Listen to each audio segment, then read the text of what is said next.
What's up, y'all? What's going on?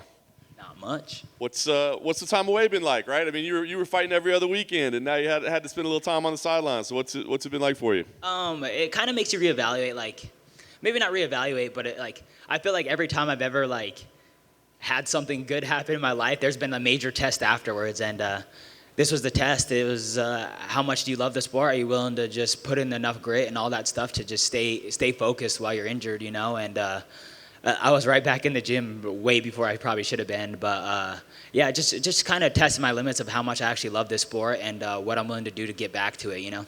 Yeah, I was going to ask you, did you need this much time to fully recover from everything, or was this? Or, I'm sure you probably wanted to fight a while back anyway. Yeah, no, I'm definitely pushing the limits. I'm definitely. The doctor was like, he's like, "Are you sure you want to come back this early?" And then he's like, "Well, can you at least fight like number 7 or something, like not number 3 right off the bat?" And I'm like, "Nah, bro, like."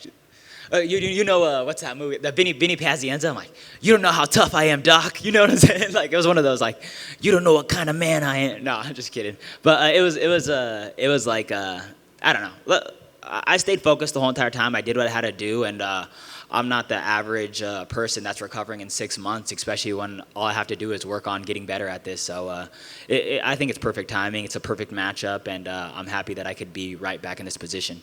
Nice. Sounds like you took the life lessons out of it. Were there any lessons you could take out of the fight itself, or is that just, I mean? Oh, yeah, for sure.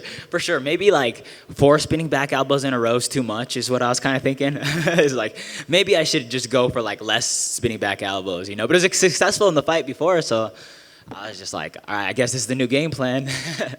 Nice. Did it turn you into a Brandon Moreno fan? Like, I mean, after that fight, do you end up cheering for him as he's rising up to the top? I was a Brandon Moreno fan long before me and him fought, or before he became champion, or all that stuff. Man, I think one of the more things that was like super cool is how motivating it was to watch him win. Man, it was super cool. It was super inspiring. You see him come through the ranks and all that stuff, and then to be a champion, and not only be that, but it's like what a good person to be our champion, you know, and what a good person it is in general to have that, and blessings like that happen to him in a sense.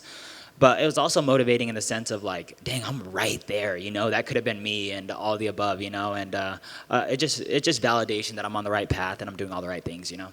And I would think further validation is exactly like the matchup you got, right? So I mean, when they come to you with this matchup, does that feel like that's almost like a compliment, right? You're still giving me the top of the division? Yeah, it was like, so with the surgery and stuff, I was gonna need the surgery no matter what. My shoulder wasn't, like, it fell out when I was like doing a hammer fist, you know. So like the surgery was gonna happen no matter what, and my shoulder was messed up no matter what. But I think everything works out for a reason. Is it put the flyweight division on hold. I'm out for 7-8 months. In between that process, Brandon Moreno and Figgy have the greatest fight ever. Holds up the division for another few months. They go fight. Brandon Moreno murks him and then becomes this huge star in the process. And it just equals out like perfect timing for me to go out there, beat Pantoja, and then take Brandon Moreno shine, you know? I like it. Talk about Pantoja as an opponent. I mean, is there anything that he does in particular that impresses you, anything that worries you? What do you think about him?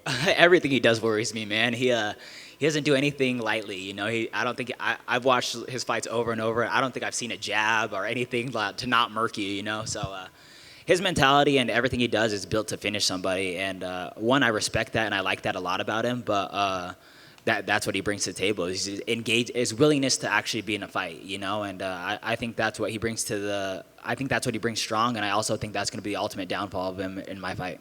Nice. Last thing for me, I mean, we talked to Brandon just a couple weeks ago, and he's like, man, I don't really see a clear contender right now, but he mentioned a lot of names, you know. So are you thinking, hey, if I win this fight, I can put my hand in the air and say, man, I should be right there? Yeah, this whole entire fight for me is all about making a statement on everything. It's just that I should have been the champion. I could have been the champion, and I'm going to go out there and be the champion by the end of this year. So this fight's not only about winning, it's just making all-around statements. Is that, one, I should have been the champion.